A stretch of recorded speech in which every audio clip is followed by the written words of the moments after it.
அச்சமில்லை அச்சமில்லை அச்சமென்பதில்லையே.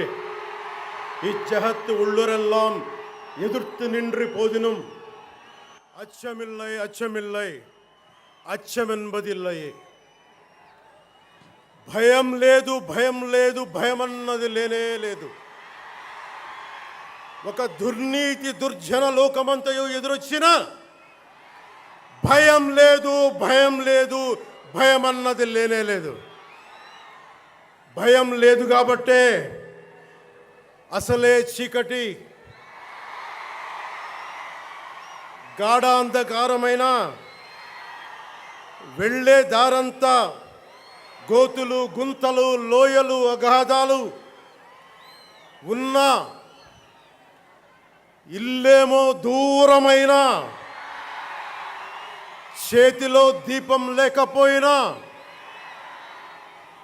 గుండె ధైర్యమే కవచంగా ధరించిన వాణ్ణి కనుకే అన్నీ ఒక్కడే అయి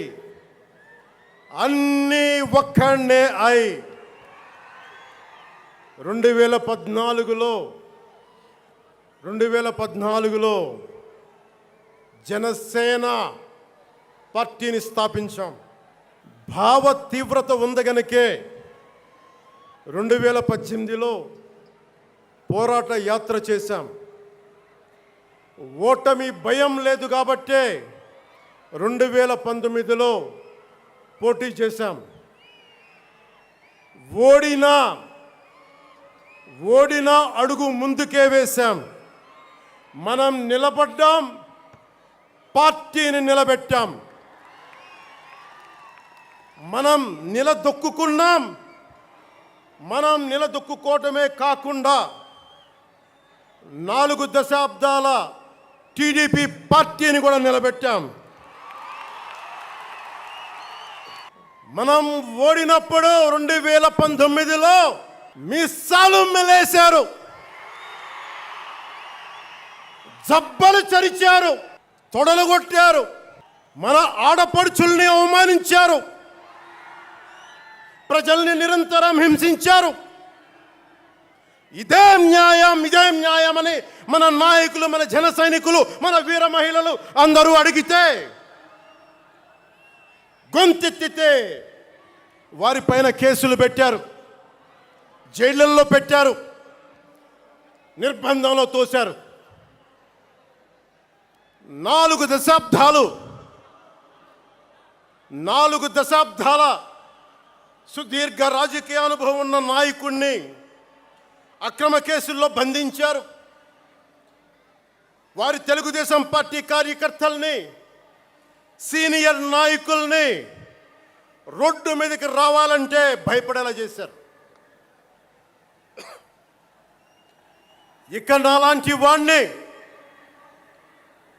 తిట్టని తిట్టు లేదు, పాల్ చేయని అవమానం లేదు, చేయని కుట్ర లేదు, వేయని కుతంత్రం లేదు. ఈ ఎన్నికల్లో అసెంబ్లీ గేటును కూడా తాకలేవు అని మనల్ని ఛాలెంజ్ చేసి చరిచిన ఆ తొడల్ని బద్దలు కొట్టాం. ఏం చేశాం? బద్దలు కొట్టి ఆంధ్రప్రదేశ్ అసెంబ్లీలో 21 మంది ఎమ్మెల్యేలతోటి, పార్లమెంటులో 2 ఎంపీలతోటి అడుగు పెట్టాం.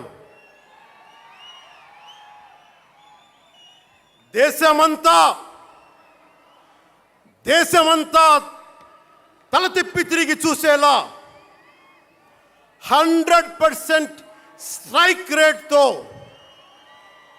ఘన విజయం సాధించాం. ఎన్డీఏ కూటమి ప్రభుత్వాన్ని నిలబెట్టాం. ఈరోజు జయకేతనం ఎగరేస్తున్నాం. జై జనసేన, జై జనసేన, జై జనసేన, జై.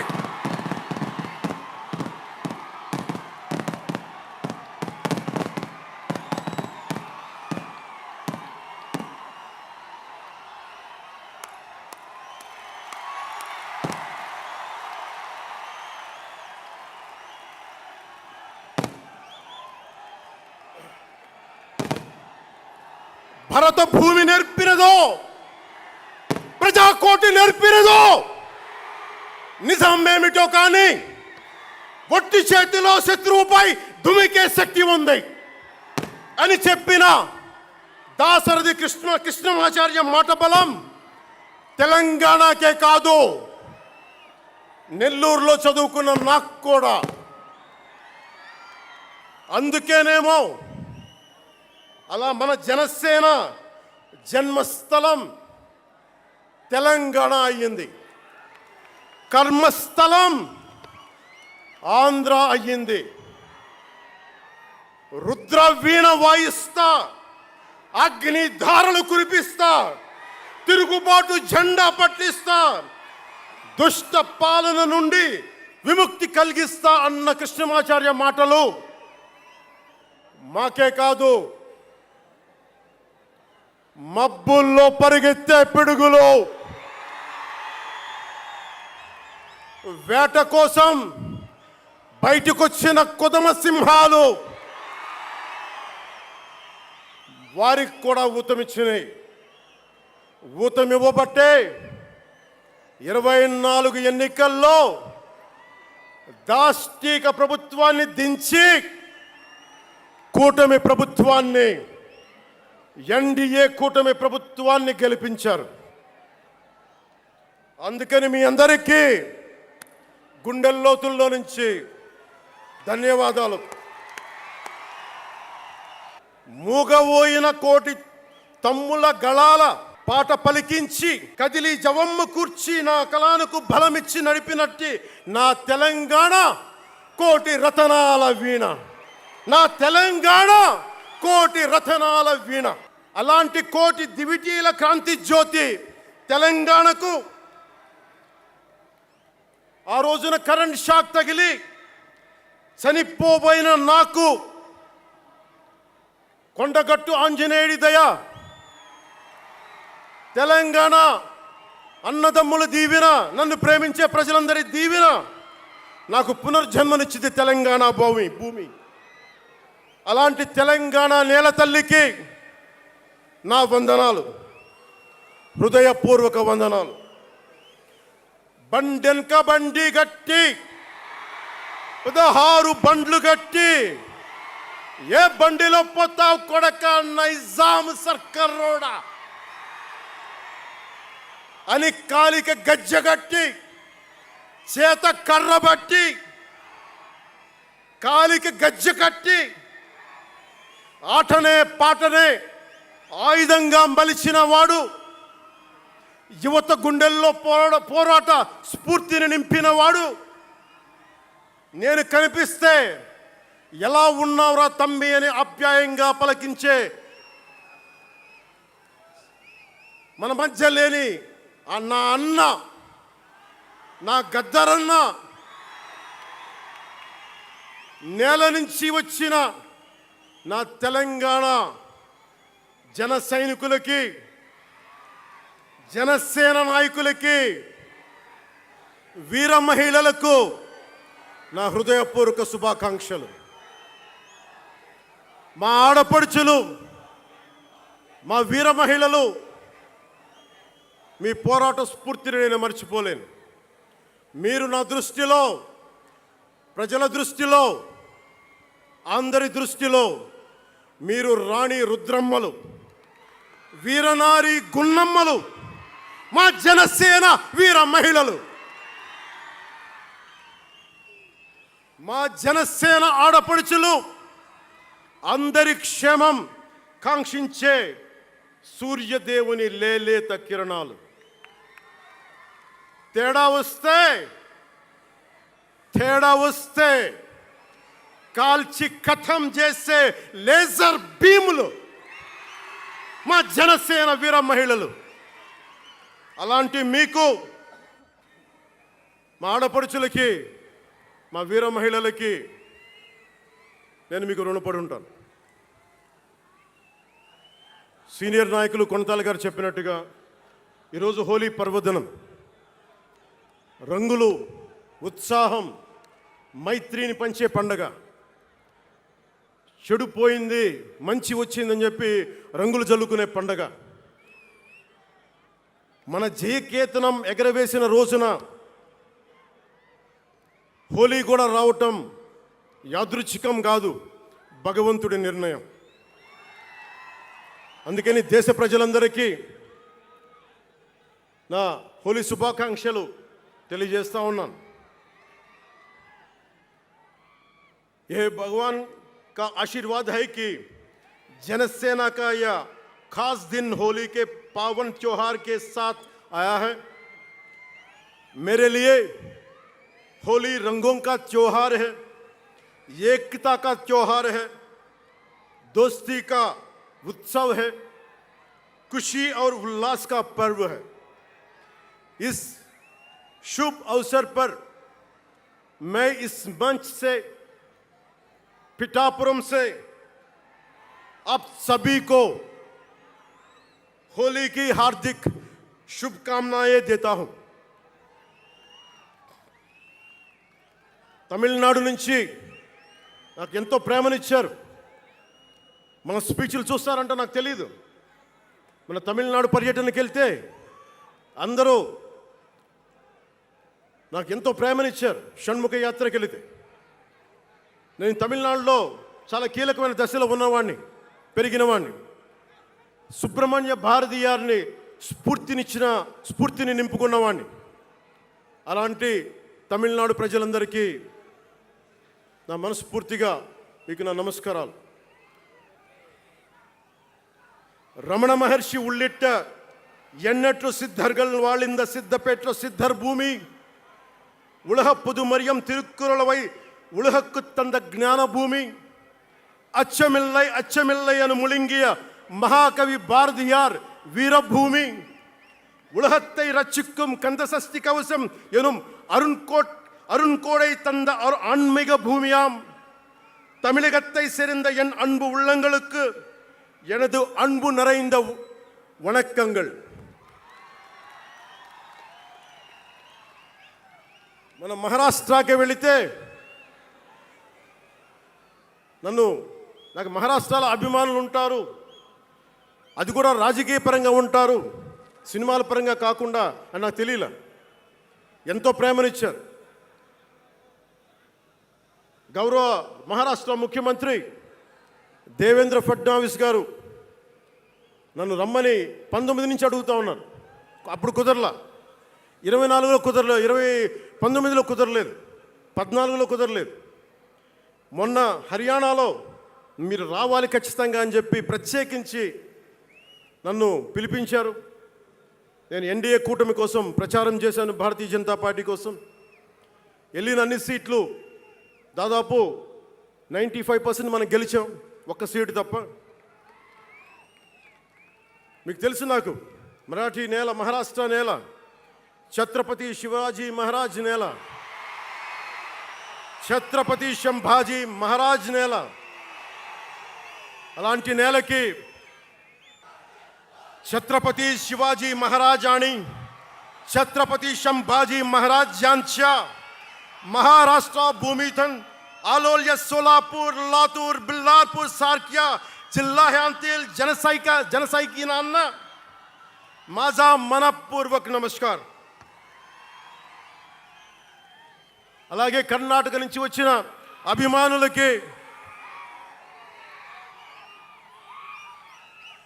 ಕರ್ನಾಟಕದಿಂದ ಈ ಹಬ್ಬಕ್ಕೆ ಆಗಮಿಸಿದ ನನ್ನ ಜನ ಸೈನಿಕರಿಗೆ, ನನ್ನನ್ನು ಪ್ರೀತಿಸುವ ಕರ್ನಾಟಕದ ಜನ ಸೈನಿಕರಿಗೆ హృత్పూర్వక నమస్కారాలు. చాలా భాషలు అయిపోయినాయి కదా. అని మీకు అర్థమైంది కదా, 2 భాషలు ఒక్క భాషలా కాదు. భారతదేశానికి కావాల్సింది తమిళనాడుతో సహా we need multiple languages, not just 2. We need multiple languages to keep, not just for the integrity of the country, but also to understand each other, to share love with each other. అందుకనే బహుభాష భారతదేశానికి మంచిది. చెప్తామా? భారత్ మాతాకి జై. బోలో భారత్ మాతాకి.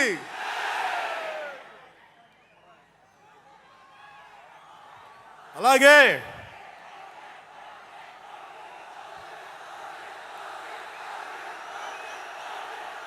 చేద్దాం, చాలా వస్తుంది. ఇందాక స్టేజ్ పైకి వచ్చేటప్పుడు కిందకి వెళ్ళాం, మళ్ళీ సభ ముందు చాలా సినిమాలు ఆపండి, చాలు ఓజీ, చాలు ఓజీ, చాలు. అంటే మీ అందరికీ నేను సినిమాలు ఎందుకు వద్దని చెప్తానంటే, సినిమాలు తక్కువ చేయడం నా ఉద్దేశం కాదు. మీరు ఓజీ సినిమాకి వెళ్ళి జనసేన జిందాబాద్ అని ఎలా అనకూడదు, ఇక్కడికి వచ్చి సినిమా ఎందుకు అనకూడదంటే, ప్రాణాలు తెగించున్నారు ఇక్కడ వాళ్ళందరూ, ఇక్కడ జన సైనికులు. ఎందుకు సినిమా మాట్లాడకూడదు అంటే, 450 మంది పైచీలకు జన సైనికులు సినిమాలను కాదు సిద్ధాంతాలు నమ్మి చనిపోయారు. వారి గౌరవం కోసం.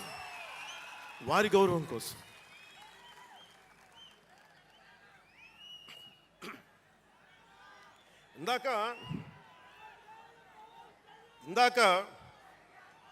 వద్దాం, అవి కూడా వినండి. మీరు వింటలేదని అర్థం. నా పేరు అరుస్తున్నారంటే మీరు నా మాట వింటలేదని. నా మాట వింటే 151 ఉన్న సీట్లు పార్టీ పోయింది. అందుకే నా మాట వినాలి, కూర్చోండి.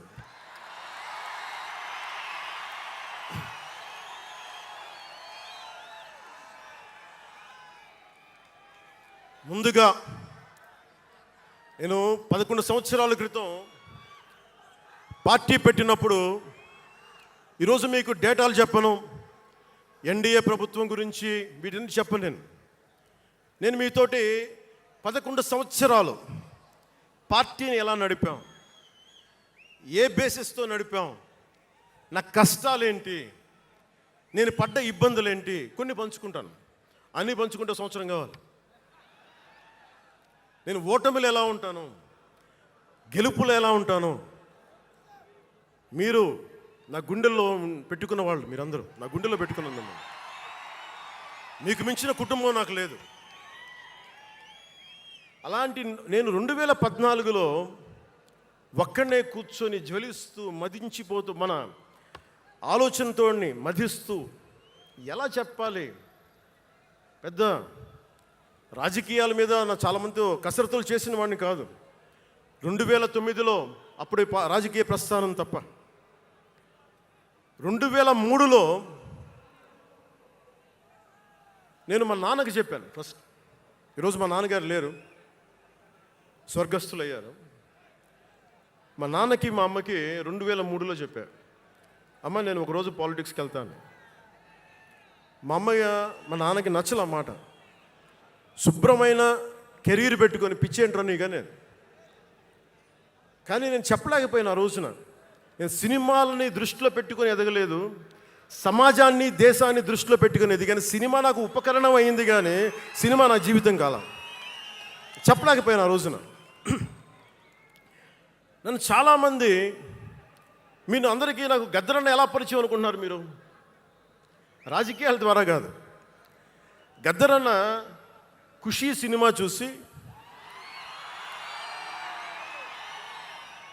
మా అన్నయ్య గారిని పట్టుకొని, మా అన్నయ్య గారి దగ్గరికి వచ్చి, మా పెద్దన్నయ్య గారి దగ్గరికి వచ్చి, మీ తమ్ముడిని కలవాల్సిందే నేను.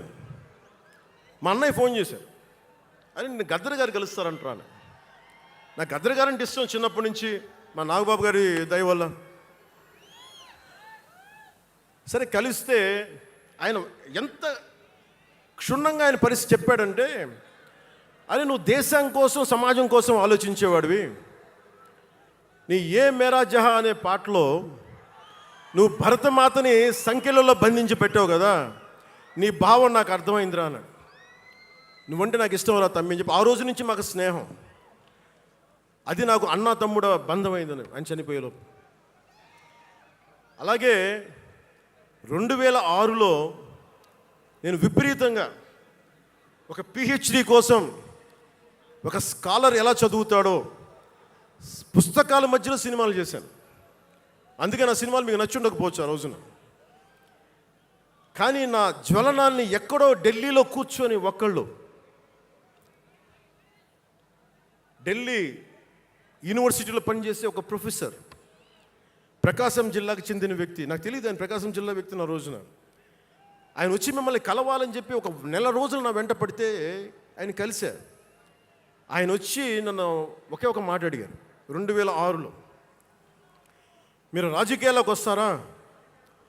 బహుజన సిద్ధాంతం మేము ముందుకెళ్తాం, చాలామంది అడిగి నన్ను పంపించారు, మీరు సంసిద్ధం అంటే నేను మాట్లాడతాను, నేను కదుపుతానంటే ఆ రోజున నాకు ఇంకా మెచ్యూరిటీ లేదు. ఒక కుటుంబాన్ని నడపడానికే చాలా శ్రమ పడాలి, ఒక కుటుంబాన్ని ఏకతాటిపైన తీసుకురావాలంటే నేను కష్టపడాలి, ఒక సినిమా చేయాలంటే నేను ఇంత కష్టపడాలి, ఇన్ని కోట్ల మందికి సంబంధించిన జీవితాన్ని ఒక భావంతో కట్టిపడేయాలంటే నాకు ఇంకా అంత మెచ్యూరిటీ లేదు, మెచ్యూరిటీ వచ్చిన రోజున మీకు తెలియజేస్తానని చెప్పాను. ఆ వ్యక్తి అప్పటి నుంచి ఇప్పటి దాకా అరుదుగా అప్పుడప్పుడు కలుస్తూ ఉంటాను.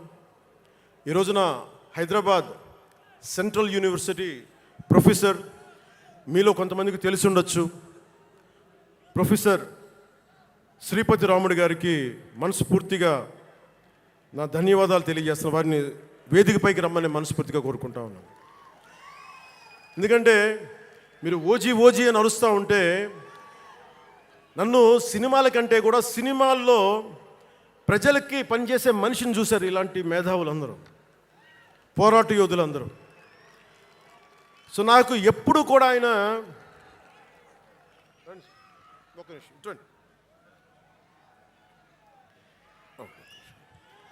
ప్రొఫెసర్ గారు మన జనసేన పార్టీ కాదు, ఆయన ప్రొఫెసరే. బహుజన సిద్ధాంతాల కోసం, అంబేద్కర్ ఆశయాల కోసం, అణగారిన వర్గాల కోసం నిలబడ్డ వ్యక్తి. ఆయన చాలామంది విద్యార్థుల్ని పిహెచ్డీలకి సిద్ధం చేసే వ్యక్తి. మన దగ్గర ఉన్న బేతపూడి విజయ్ కుమార్ గారు కూడా ఆయన శిష్యుడే. ఇలాంటి శిష్యులు ఎంతమంది తయారు చేసి ఆయన జనసేన ఎప్పుడు నాకు అండగా ఉంటారు. ఓడిపోయినా నిలబడ్డా ఎప్పుడైనా సరే నమ్మకం ఏంటంటే మీరు ఉండాలి, మీరు రాణించాలని నిరంతరం తప్పించే శ్రీపతి రాముడు గారికి నేను ఇవ్వగలిగేది ఒకటే, నా గుండెల నుంచి ప్రేమ ఇవ్వగలను.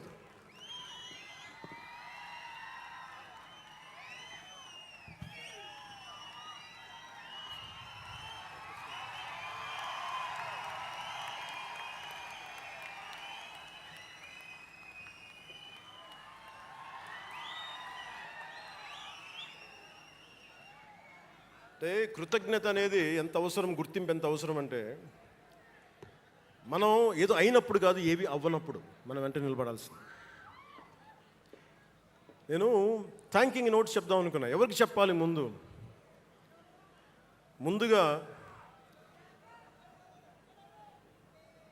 ఈ సభా వేదిక కోసం పారిశుద్ధ్య సిబ్బందికి, నా గుండెల్లో పెట్టుకొని గౌరవించే నా పారిశుద్ధ్య సిబ్బందికి ముందుగా మీ అందరికీ నా హృదయపూర్వక నమస్కారాలు, హృదయపూర్వక ధన్యవాదాలు. యాక్చువల్గా నేను అనుకుంది ముందుగా పారిశుద్ధ కార్మికులకి సన్మానం చేసి స్పీచ్ మొదలు పెడదామని. ఎక్కువ మంది ఉండటం వల్ల మన సమయం సరిపోదు కాబట్టి రేపు పొద్దున మన సీనియర్ నాయకులందరినీ, సోదరులు నాగబాబు గారిని, ఎమ్మెల్సీ వారిని గౌరవించి చేయవలసిందిగా నేను కోరుకుంటున్నాను. అలాగే దారి పొడవునా శుభాకాంక్షలు తెలియజేసిన హోర్డింగ్స్ ద్వారా నా సోదరులు సోదరీమణులందరికీ, ప్రతి ఒక్కరికి, నాయకులందరికీ నా ధన్యవాదాలు. డిప్యూటీ సీఎం పేషి అధికారులందరికీ కూడా నా ధన్యవాదాలు. నా సెక్యూరిటీ సిబ్బందికి కూడా నా ధన్యవాదాలు. ఈ ఆవిర్భావ దినోత్సవానికి ముందుండి నడిపించిన గౌరవ సివిల్ సప్లైస్ మంత్రి, Janasena political affairs committee chairman, నన్ను కాలానికి నా పరీక్షలు పెట్టి కానీ ఒకసారి నిర్ణయం తీసుకున్న తర్వాత ఓడిపోయినా కానీ వెన్నంటే నిలబడ్డ నా సోదరుడు పిఎస్సి చైర్మన్, గౌరవ సివిల్ సప్లైస్ మంత్రి శ్రీ నాదెండ్ల మనోహర్ గారికి నా హృదయపూర్వక ధన్యవాదాలు.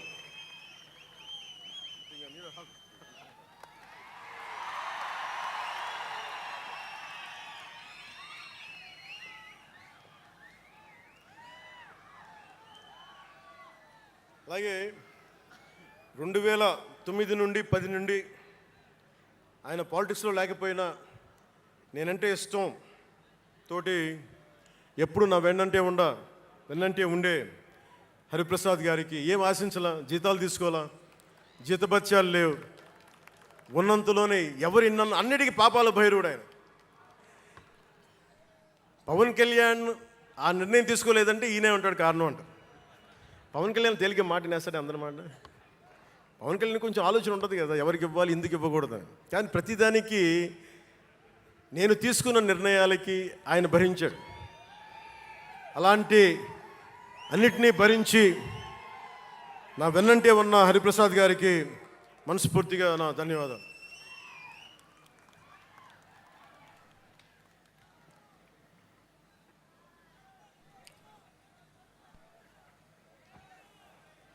అలాగే అన్ని కమిటీల సభ్యులందరికీ పేరు పేరున, కేకే గారికి, తెగించే గుణమున్న పంచకర్ల సందీప్కి, పోరాటం చేసిన నాయకులందరికీ నా ప్రత్యేక ధన్యవాదాలు. సోషల్ మీడియా సిబ్బందికి, స్టేజ్ కల్చరల్ ఆర్టిస్టులందరికీ, ఫుడ్ సప్లయర్స్ అందరికీ, దాతలకి, డాక్టర్స్ టీమ్కి, ప్రతి ఒక్కరికి నా హృదయపూర్వక నమస్కారాలు. ఇందాక ఆ పైన హెలికాప్టర్లో వస్తుంటే చాలామంది ఫోటోగ్రాఫ్స్ కనిపించినాయి. ముఖ్యంగా తెలుగు సినిమా హీరోలు, సూపర్ స్టార్స్ ఫొటోస్. ప్రభాస్ గారిది, మహేష్ బాబు గారిది, జూనియర్ ఎన్టీఆర్ గారిది, అల్లు అర్జున్ గారిది, సాయి ధరమ్ తేజ్ గారి, నందమూరి అభిమానులు, మెగాస్టార్ చిరంజీవి గారి అభిమానులకి, మెగాస్టార్ తనయులు, గేమ్ చేంజర్ రామ్ చరణ్ గారి అభిమానులు, తెలుగు హీరోయిన్లు, ప్రతి నటుల అందరి హీరోల అభిమానులు, మీ అందరికీ కూడా నా ప్రత్యేక నమస్కారాలు, ధన్యవాదాలు. అలాగే పవన్ కళ్యాణ్ అభిమానులకు కూడా నా హృదయపూర్వక నమస్కారం.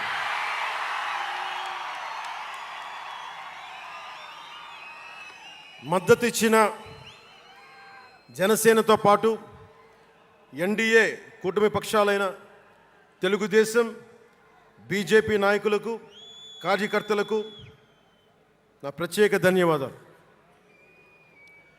అసలు మనం ఇంత ఘన విజయం సాధించాం. మనం కలిసి పోరాటం చేశాం, కష్టాలు ఉన్నప్పుడు చెయ్యినందించాం. అది గుర్తుపెట్టుకొని ఈ రోజున డిప్యూటీ ముఖ్యమంత్రి, ఉప ముఖ్యమంత్రిగా కలిసి ఒక వ్యక్తితో బలంగా ప్రయాణం చేస్తూ ఉన్నాను. 4 దశాబ్దాల సుదీర్ఘ అనుభవం రాజకీయ నాయకులు, హైటెక్ సిటీని రూపకల్పన చేసిన దార్శనికుడు, క్లేమోర్ మైన్స్ తోటి పేల్చేస్తే కింద పడితే దులుపుకొని మళ్ళీ రాజకీయాల్లో తిరిగి నెక్స్ట్ డే డ్యూటీలోకి వచ్చిన బలమైన నాయకుడు, శ్రీ గౌరవ ముఖ్యమంత్రి శ్రీ నారా చంద్రబాబు నాయుడు గారికి, వారి తనయులు శ్రీ నారా లోకేష్ గారికి నా హృదయపూర్వక ధన్యవాదాలు, నమస్కారాలు.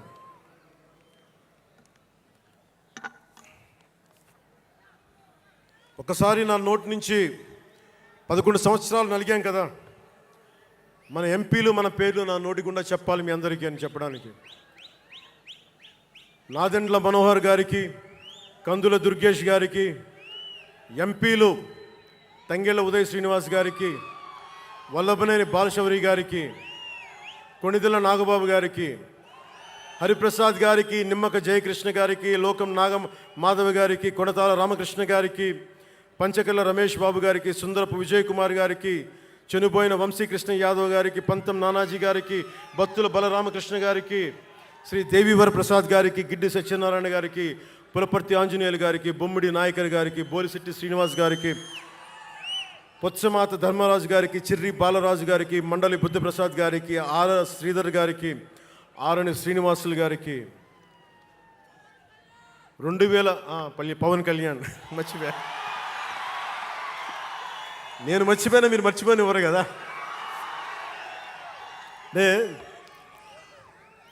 ఇది మన 11వ సంవత్సరం, వారు 11కి అంకితం చేశాం.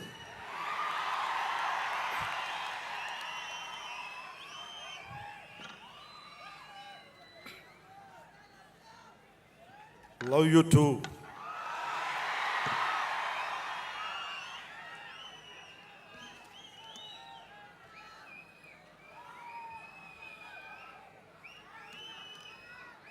అలాగే ఈ సభకి పోలీస్ వ్యవస్థ మీకు తెలుసు, మనం ఎంత నలిగిపోయామో.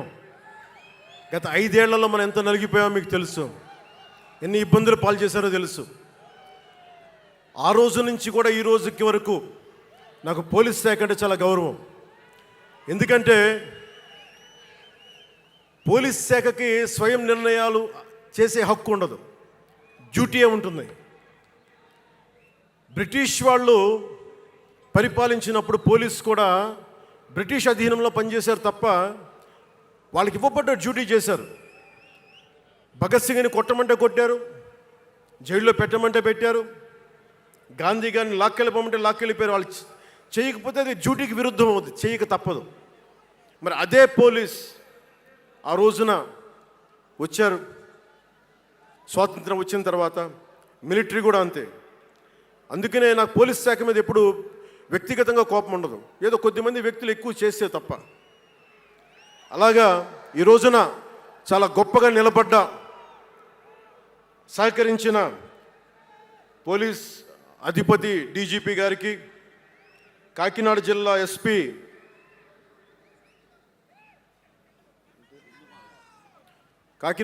ఎస్పీ బిందు మాధవ్ గారికి, కలెక్టర్ శ్రీ షణ్మోహన్ గారికి, రెవెన్యూ అధికారులకు, ఇతర పోలీస్ అధికారులకు, మున్సిపల్ అధికారులకు, బందోబస్తు డ్యూటీకి వచ్చి అన్ని జిల్లాల నుంచి వచ్చిన నలిగిపోయి ఎండలో ఉన్న నా కానిస్టేబుల్ సోదరులకు, ప్రతి ఒక్కరికి పేరు పేరున నా హృదయపూర్వక ధన్యవాదాలు, హృదయపూర్వక కృతజ్ఞతలు.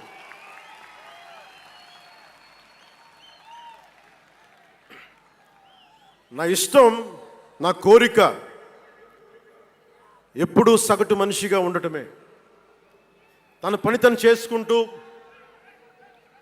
ఉండటం, ఎవరి జోలికి వెళ్లకుండా ఉండటం, బతికేయడం, తన కుటుంబం వరకు జీవితాన్ని కుదించడం, సగటు మధ్యతరగతి మనిషిగా బతకాలనేది నా కోరిక చిన్నప్పటి నుంచి. మా నాన్న కోరిక ఏంటంటే, నేను ఇంటర్ చదువుతున్నప్పుడు, అరే నేను డిగ్రీ చదవలేకపోయి, నువ్వు డిగ్రీ చదివి కనీసం నువ్వు ఎస్ఐగా సెలెక్ట్ అయితే నువ్వు కనీసం డిఎస్పీ కంటే కొంచెం పై ర్యాంక్లో నువ్వు రిటైర్ అవుతారు అని చెప్పాడు మా నాన్న. దురదృష్టవశాత్తు నేను డిగ్రీ చేయలేకపోయా. కానీ నేను అంటే నాకు అంతకుమించి కోరికలు లేవు, అది చెప్పడానికి నా ఉద్దేశం. చాలా చిన్న జీవితాలు మాయి.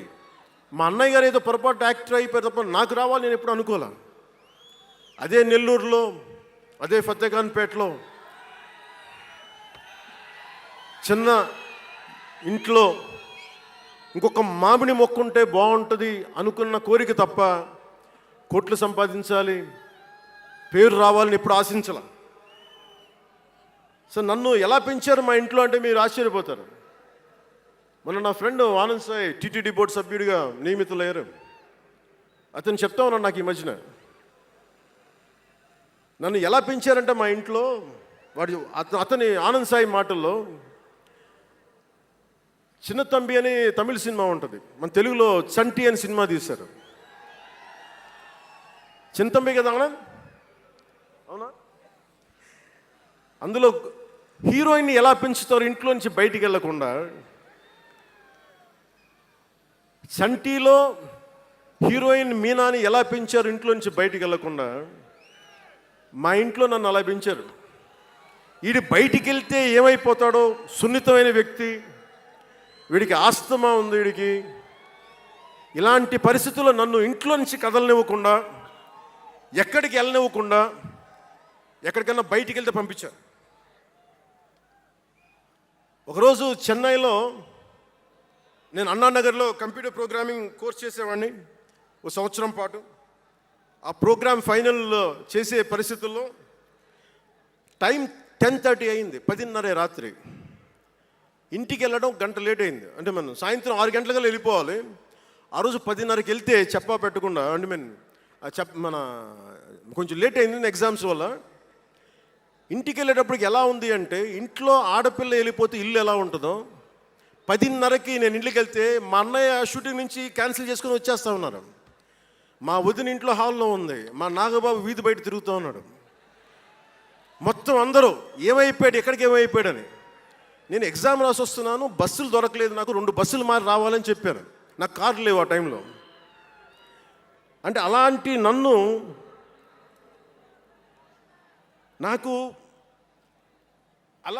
పెంచారు నన్ను. ఇది మా నాగబాబు గారు ఇక్కడే ఉన్నారు, అడగండి, ఆ రోజు గుర్తుండి ఉంటుంది ఆయనకి. అలాంటి నన్ను పాలిటిక్స్ చేస్తానని కానీ, సినిమాల్లోకి వస్తానని కానీ ఎవరు ఊహించలే. ఎందుకంటే నేనే ఊహించలే.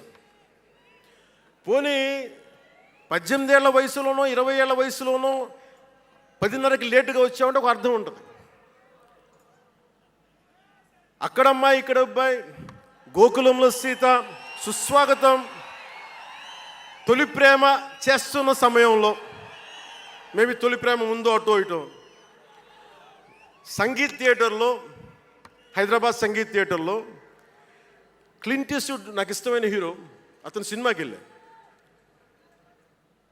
బ్రిడ్జెస్ ఆఫ్ మ్యాడిసన్ కౌంటీ అని ఒక ఇంగ్లీష్ నవల్ ఆధారంగా తీశారు. అది నాకు ఇస్తుంది ఆ నవల్. సో ఎలా తీశారని చెప్పి నేను షూటింగ్ రిలీజ్ కూడా అయిపోయినట్టుంది తొలి ప్రేమ. నేను నా ఫ్రెండ్ ఆనంద్ సాయిని, హరీష్ పాయిని, ఇంకో 2-3తోటి సెకండ్ షోకి వెళ్ళా. సెకండ్ షోకి వెళ్ళి ఇంటికి వస్తే కింద మా నాన్న, ఇంట్లో పైన రూమ్లో పడుకోవాల్సిన మా నాన్న కింద కుర్చీ వేసుకొని, ఓ నీలకమల్ చైర్ వేసుకొని నా కోసం వెయిట్ చేస్తూ ఉన్నాడు. ఎక్కడికి రా వెళ్ళామని. షూటింగ్ అన్నాడు. షూటింగ్ అన్నాడు, సినిమాకి వెళ్ళానంటే ఆయన ఎట్లా తిట్టాడంటే నన్ను, నేను చాలా తప్పుడు పనులు చేసేస్తున్నట్టుగా, ఏదో బార్లో కూర్చొని తాగేసినట్టుగా. నేను అప్పటికి కొంచెం గుండె ధైర్యం తెచ్చుకొని చెప్పాను, అక్కడ మా నాన్న అంటే భయం. చిన్నప్పుడు చాలా కొట్టేవాడు మా నాన్న మమ్మల్ని. ఆ భయం నన్ను కొట్టింది తక్కువ, కానీ మా అన్నయ్యని కొట్టింది ఎక్కువ. సో ఎముడికి మొగుళ్ళలో ప్రసాద్ బాబు ఉంటాడు. చిరంజీవి గారు పక్క వ్యక్తిని కొడితే ఇతను లైన్లోకి వచ్చేస్తాడు. అక్కడ నేను డిసిప్లిన్లోకి వచ్చాను. అట్లాగే వీళ్ళని కొడితే నేను డిసిప్లిన్లోకి వచ్చాను. నాకు ఆయన కొట్టక్కర్లేదు, నేను డిసిప్లిన్గా ఉంటాను.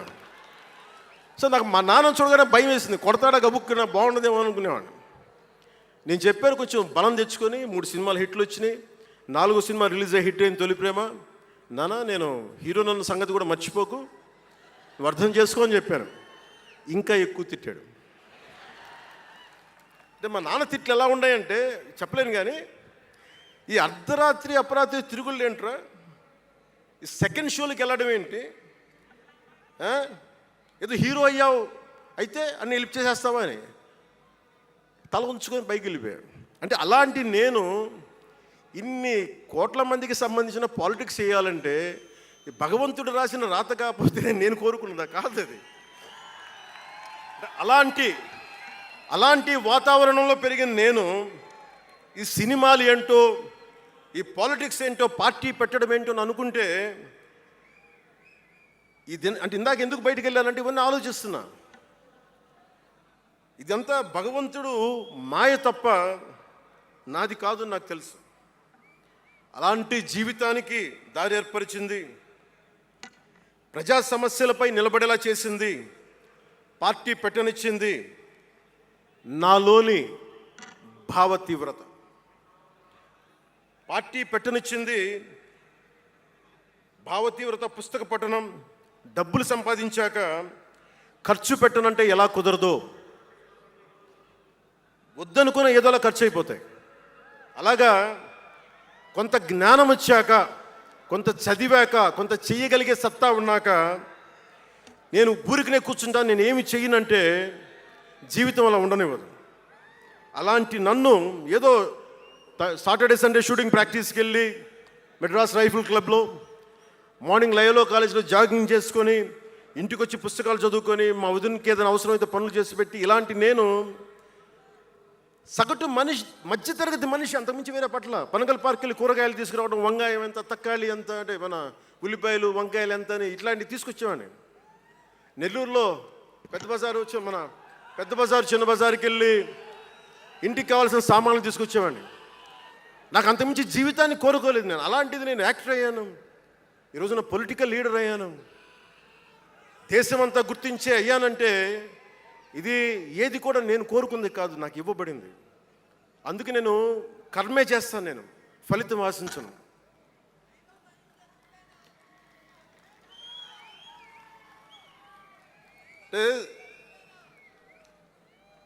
అంటే ఎలా ఉంటుందంటే, అది ఇవన్నీ ఎందుకు చెప్తున్నానంటే, సగటు మనిషి చాలా భయాల మధ్య, చాలా బాధ్యతల మధ్య జీవితాన్ని కొనసాగించాలి.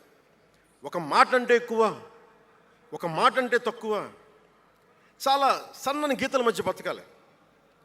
ఒకలాగా చెప్పాలంటే అరిటాకు లాంటి జీవితం. అరిటాకు ఉంది కదా అని జీవితం వడ్డించిన విస్తరు అవ్వదు, చిన్నపాటి ముళ్ళు తగిలినా మొత్తానికి చిరుగుపోతుంది.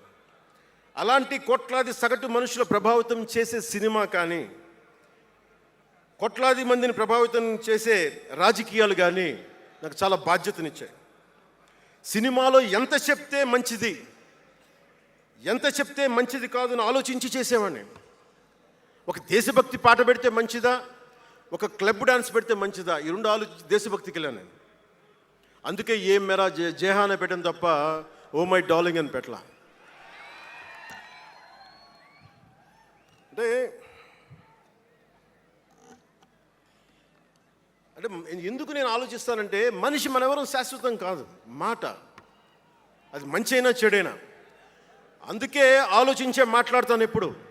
ఈ అన్న మాట ఒక తరం 2-3 తరాలు ఉండిపోతే పర్యవసానం ఏంటి, ఎనీ పబ్లిక్ పాలసీ, ఇవన్నీ ఆలోచించి నేను జనసేన కోసం ప్రతిపాదించిన 7 సిద్ధాంతాలు చాలా మదించి, శోధించి, తర్కించి మీ ముందు పెట్టింది. సంవత్సరం కాదు, 2 సంవత్సరాలు కాదు, నేను టీనేజర్గా ఉన్నప్పటి నుంచి నాకు నెల్లూరు డైకస్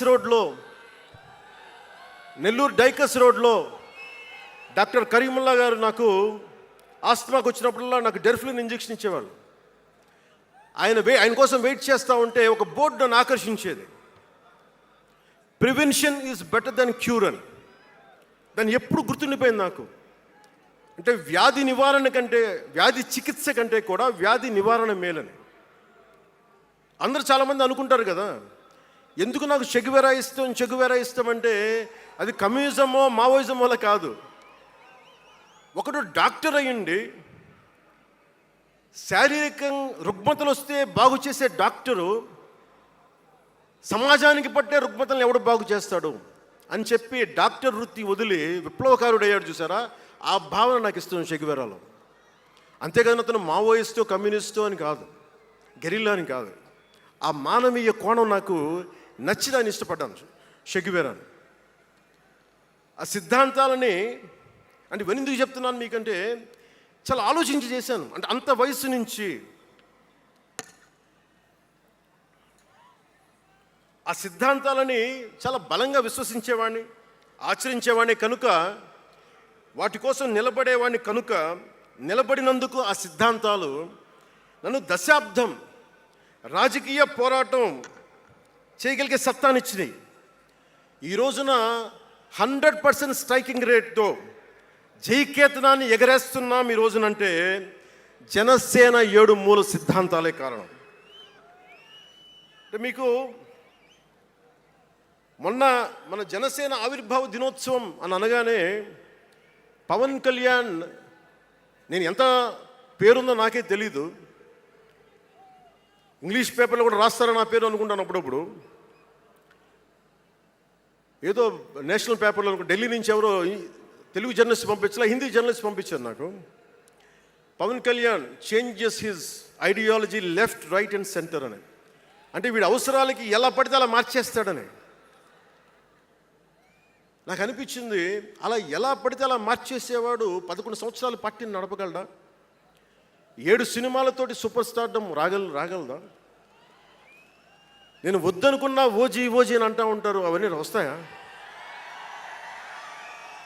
2007లో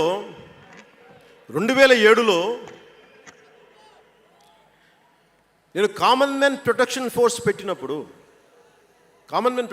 పెట్టినప్పుడు చాలామంది నాకు ఇష్టమైన నాయకులు, ప్రభావితం చేసిన నాయకులు, ఒకరితో ఒకరికి సంబంధం లేదు.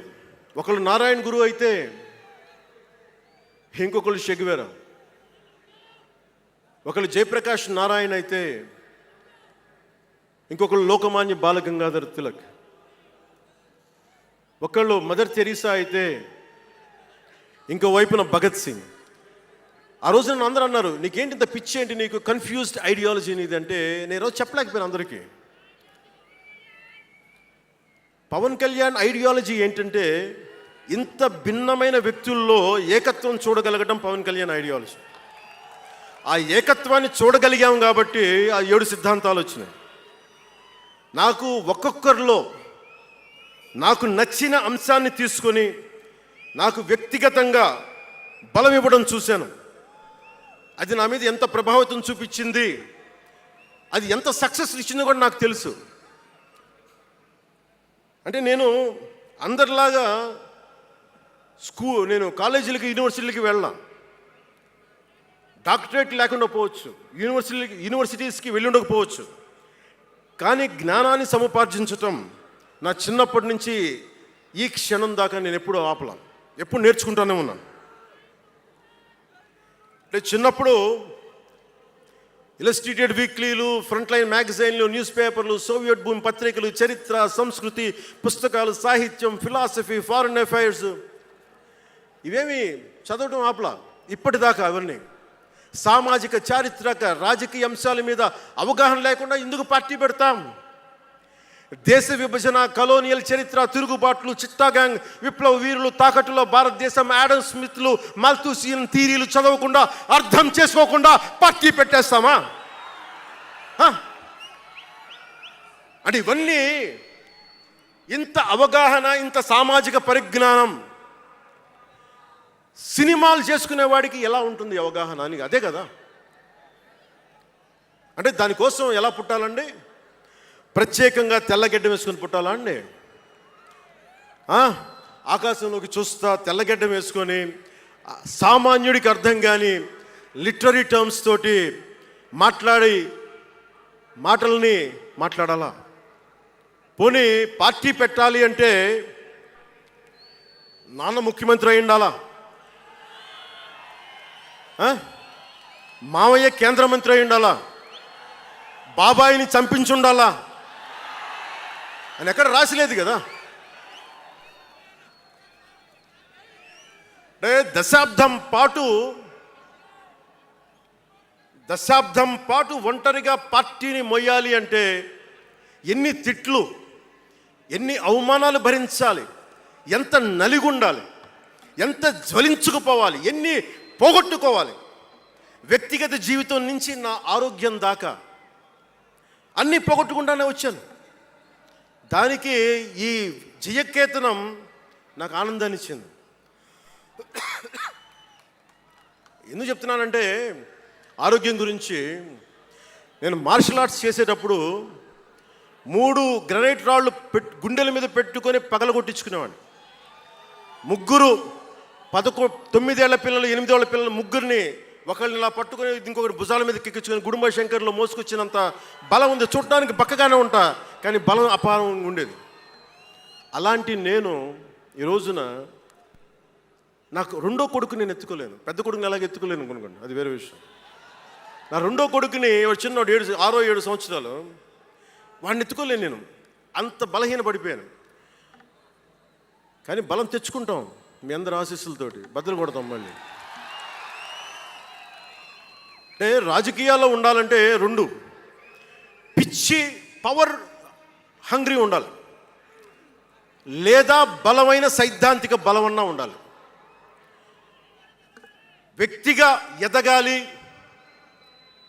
పదవే ముఖ్యం, అధికారమే ముఖ్యం, దానికోసం గుండాల్ని వాడుకుంటాం, మర్డర్లు చేయిస్తాం, వేల కోట్లు దోచేస్తాం, కులాలని కెలికేస్తాం, రకరకాల విద్వేషాలు రెచ్చగొడతాం, తద్వారా లాభపడతాం అన్నది ఇంకో పద్ధతి. నేను అది కోడికత్తిని వాడుకుంటాం, నేను అలాంటివి ఎంచుకోలే. సైద్ధాంతిక రాజకీయాన్ని ఎంచుకున్నాను. నాకు ఊహ తెలిసినప్పటి నుంచి అలాగే బతికాను. అందుకే నేను సమాజం, సమతుల్యత, భావితరాల భవిష్యత్తు, దేశం అంతరంగిక భద్రత, దేశ భద్రత, శత్రు దేశాల దాడులు ఆలోచించి దశాబ్దన్నర నలిగి గుండె రగిలి అందరిలోనూ చైతన్యం రగిలించి ఈ రోజున జనసేన జయకేతనం ఎగరవేస్తున్నాం. ఇది జనసేన పద్ధతి. Registered party to recognized party. It took us a decade time, decade plus.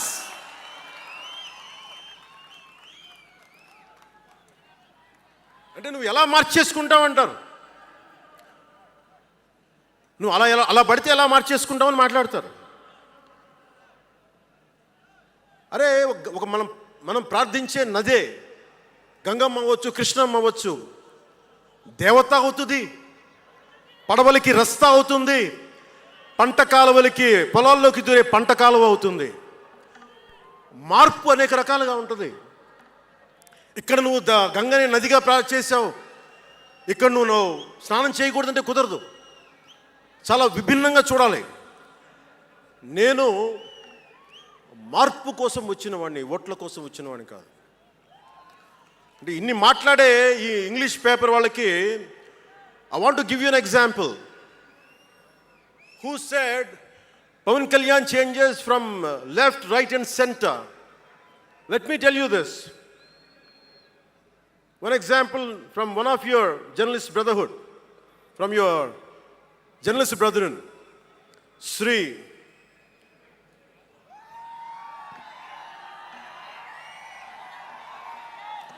M.J. Akbar. He wrote a book called Riot After Riot. ఆ పుస్తకంలో ఎంటైరిటీ అంతా how BJP is wrong, how BJP is communal అని all the stories he picked up is all about anti-BJP. But in 2014, same Mr. M.J. Akbar has become MP for BJP. బీజేపీని తిట్టిన వ్యక్తే కాంగ్రెస్లో ఉండి బీజేపీకి వెళ్ళి మారగలిగినప్పుడు తప్పులేదు, కానీ నేను ఇన్ని రకాలుగా మాట్లాడి తప్పు అయిపోయింది అది. అంటే ఇది, let me tell you, I blended the best of everybody. I have tested it on myself personally and applied to the party. That's why we got 100% striking rate.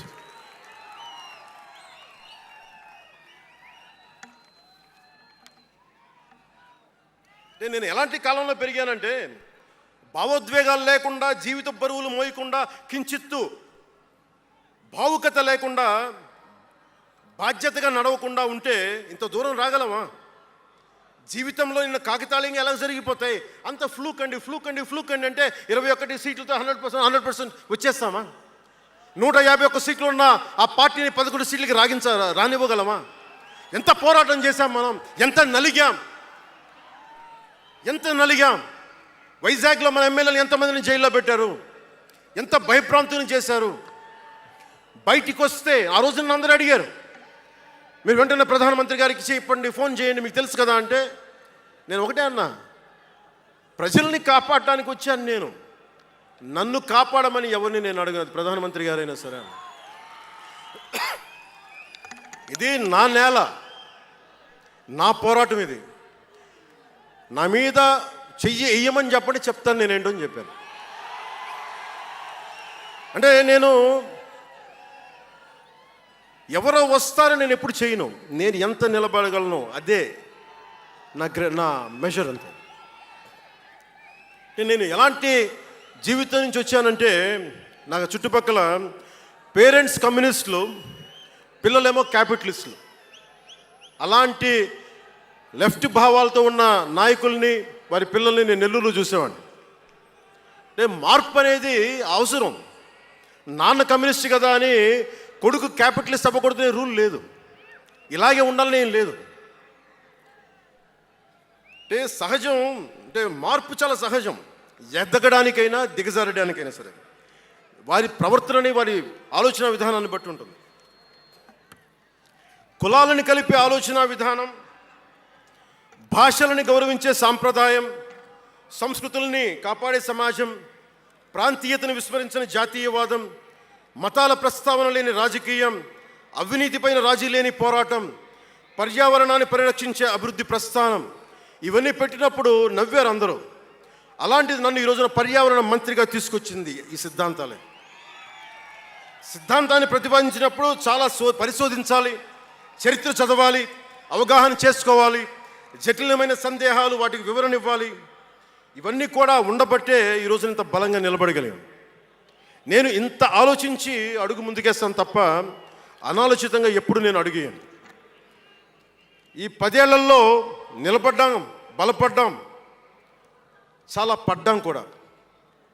సమాజ తీరుతెన్నులు ఎలా ఉంటాయి అని ఆలోచించేటప్పుడు నన్ను బూతులు తిట్టినా, ఆ తిట్టిన వాటిని ప్రసార మాధ్యమాల్లో ప్రసరింపజేసి డిబేట్లు పెట్టి వీళ్ళకి నా జీవితం తప్ప ఇంకేమి లేవా, కనిపించవా అనుకునేవాడిని. అంటే మీరు చెప్పండి, ఒకళ్ళ ఇంట్లో ఆస్తి తగాదాలు, అక్క అన్నా చెల్లెల మధ్య ఆస్తి గొడవలు, రాష్ట్రానికి సంబంధం ఏముంది? అది అసలు ప్రజలు ఆలోచించాల్సింది ముందస్తుగా. అసలు ఎన్నికల్లో చేయడానికి డబ్బులు లేని వాళ్ళ దగ్గర ఇన్ని వేల కోట్లు ఎలా వచ్చినాయి? నేను డిగ్రీలు చదివి, పిహెచ్డీలు చదివి నాకు ఉపాధి రాకపోతే వీళ్ళు కేవలం రాజకీయాల్లో వచ్చి వేల కోట్లు ఎలా సంపాదిస్తారు? దానికోసం వాళ్ళిద్దరు కొట్టుకుంటుంటే అది మనకి ఎలా సమస్య అవుతుంది? ఇది మీరు ఆలోచించాల్సింది. అంతేగాని కూర్చోబెట్టి సినిమా సినిమా సినిమా అంటే మొక్కే కాదంట్లా. మీకు కోపం రావాలి కదా. అన్యాయం జరిగితే కోపం లేని సమాజంలో మార్పు ఎలా వస్తుంది? ఒక్కడికి కోపం వచ్చింది చిన్నప్పుడు, పవన్ కళ్యాణ్కి. ఒక్కడి కోపం వస్తే ఇంత మార్పు వచ్చింది.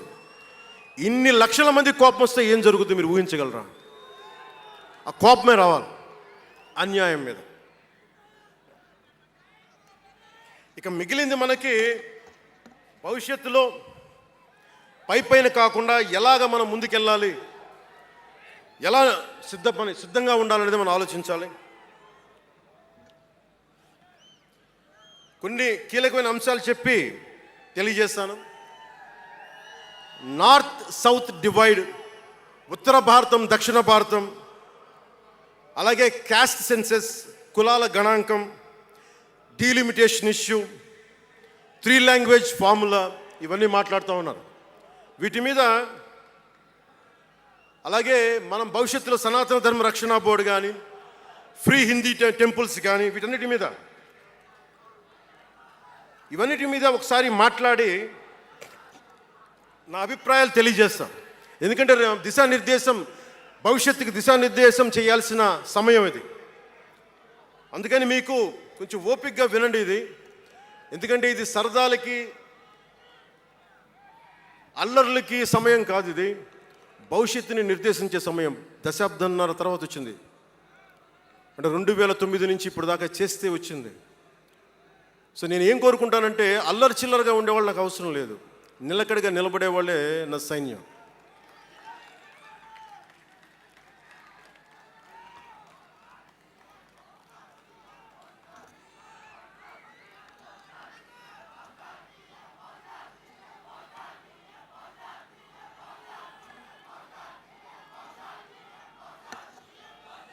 నేను డిప్యూటీ ముఖ్యమంత్రిని అయ్యాక అంతకుముందు ఎప్పుడు ఆలోచించామని, పుస్తకాల బరువుతోటి వీపు వంగిపోతున్న పిల్లవాడిని ఆడిపడాల్సిన వయసులో ఇంత పుస్తకాలు బ్యాగ్ వేసుకొని స్కూల్కి వెళ్తా, ఒకవైపు ఏమో టిఫిన్ క్యారియరు, ఇంకోవైపు ఏమో వాటర్ బాటిల్ పట్టుకొని జారిపోతా పడతా అమ్మకి నాన్నకి టాటా చెప్పి ఆ స్కూల్కి వెళ్ళే చిన్నపిల్లోడికి ఒక 2 పుస్తకాల బరువు తగ్గిస్తే నేను చాలా ధన్యుడిని అనుకునేవాడిని. అలాగే ఎక్కడో గిరిజన తాండాల్లో చుక్క నీటి కోసం ఏడ్చే గిరిజనులకి ఒక బిందెడు మంచినీళ్ళు ఇస్తే చాలా బాగుంటుంది అని చేయగలను అనుకునేవాడిని. డోలీ మూతలతోటి రహదారులు లేని కొండ ప్రాంతాల్లో కేవలం 100 మంది నివసించే గిరిజన తాండాలకి ఒక చిన్న రోడ్డు వేయించగలమా అనుకునేవాడిని.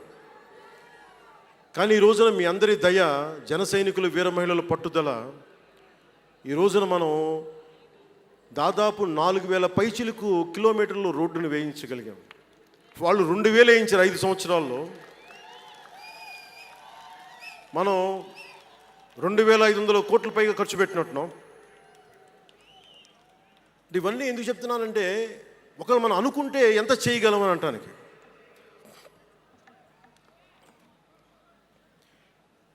సమస్యలు ఏమున్నాయి మన దేశంలో ఇప్పుడు అంటే,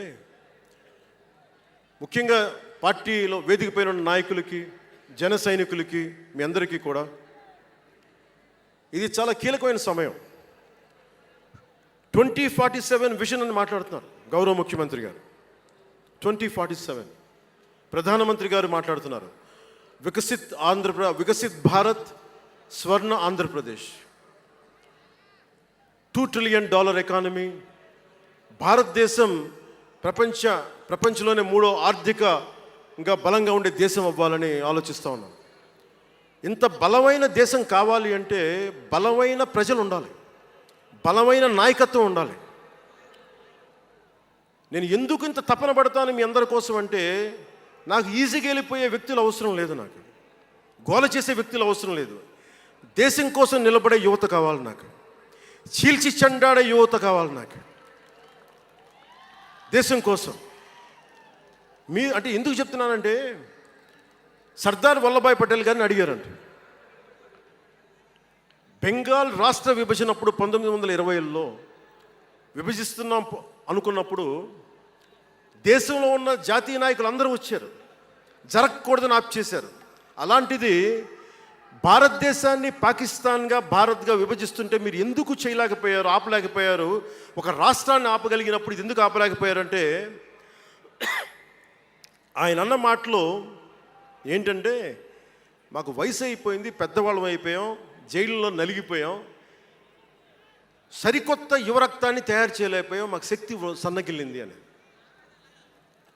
అందువల్ల వదిలేయాల్సి వచ్చింది చేతుల అని. అది నాకు చాలా ప్రేరణ అయింది.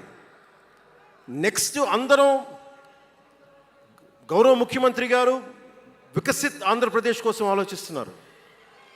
నేను వికసిత్ ఆంధ్రప్రదేశ్ కోసం ఆలోచించే వాళ్ళు ఉన్నారు. నేను ఆలోచిస్తుంది భవిష్యత్తుని నిర్మించగలిగే యువ నాయకత్వం. ఈరోజు ఒక్కడు తలుచుకుంటే ఎంతమంది ఎమ్మెల్యేలు వచ్చారో చూడండి. ఫస్ట్ టైం ఎమ్మెల్యేలు ఎంతమంది ఉన్నారు? అలాంటిది మీ నుంచి ఊరికి 100 మంది నాయకుల్ని తయారు చేయాలి.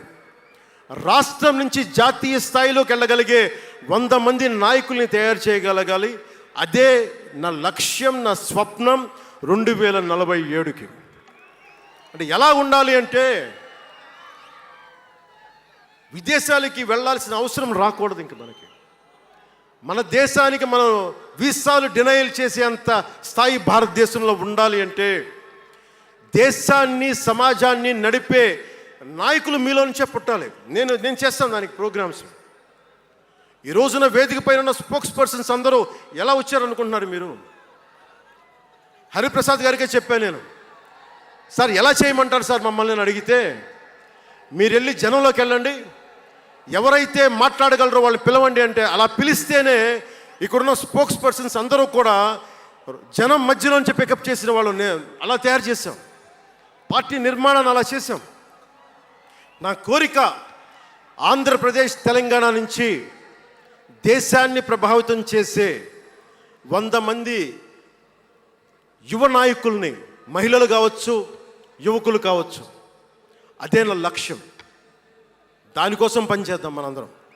ఎందుకంటే సరైన నాయకులు లేకపోతే చిల్లర వేషాలు వేసేవాళ్ళు, పనికి మాలిన వేషాలు వేసేవాళ్ళు చూసాం కదా గత ప్రభుత్వంలో ఎలా ప్రవర్తించారు.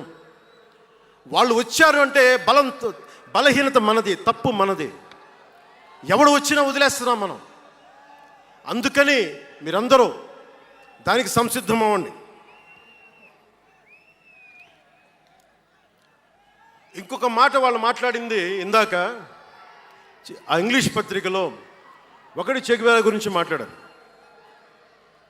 దానికి సమాధానం చెప్పాను.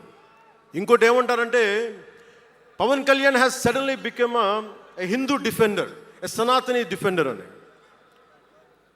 Do have to become a defender for Sanatana ధర్మ?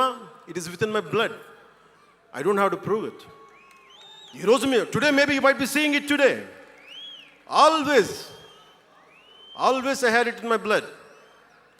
నేను 21 ఇయర్స్లో కూడా 14 ఏళ్ల వయసు నుంచి right from the age of 14 I was doing దీక్ష. 14 సంవత్సరాల నుంచి ఎప్పుడు అయ్యప్ప దీక్ష చేసేవాడిని. మొన్నే మా అన్నయ్య, మా నాగబాబు, మా అమ్మ, నేను ఒక ఫోటో చూపించారు ఎవరో. నేను కాషాయ బట్టలో ఉన్నా. మా అన్నయ్య, మా పెద్దన్నయ్య, మా చిన్నయ్య, మా పెద్దన్నయ్య, మా అమ్మ నవ్వుతూ ఉన్నారు. నేను ఈ ఫోటో ఎలా పెట్టానంటే ఏంటి జీవితం, వైరక్తి వైరాగ్యంతో ఉండేవాడు. అంటే నేను నా ధర్మం మీద నాకు అంత గౌరవం. సో నాకు మీరెవరు కొత్తగా సర్టిఫికేట్లు ఇవ్వాల్సిన అవసరం లేదు, నేను మీకు ప్రూవ్ చేసుకోవాల్సిన అవసరం అంతకంటే లేదు. అంటే చిన్నప్పుడు ఎలా ఉండేయంటే పరిస్థితులు,